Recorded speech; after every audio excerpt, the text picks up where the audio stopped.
কৃষ্ণ জয়গুৰু শংকৰ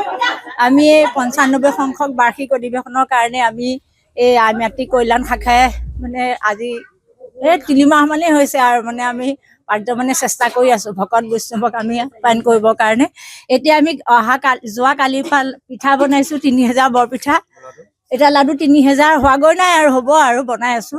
আমি মানে ভকতক আদৰিবৰ কাৰণে অতি উৎসাহ উদ্দীপনা হৈ আছো আৰু আমি ৰাতিয়ে দিনে কাম কৰিছো বুলি ক'লেও সমানে লাগিছো কৰিছো বুলি ক'লেও হ'ব আৰু আমি ভকতসকলে যাতে ইয়াত বেয়া পাই নাযায় সেইকাৰণে আমি মানে প্ৰস্তুতি চলাই আছো আৰু আই মাতৃ সকলো আমাৰ একে বহুত উৎসাহী হৈ আছে ভকতসকলক আদৰিবৰ কাৰণে আৰু আমাৰ তেজপুৰ জিলা শাখাই এবাৰ মানে ভাগ্য বুলি ভাবিছো আৰু মানে আমি হয় কেতিয়া পাই আৰু কমিটি ভাগ যোৱাৰ পিছত আমাৰ খুব বেয়া লাগিব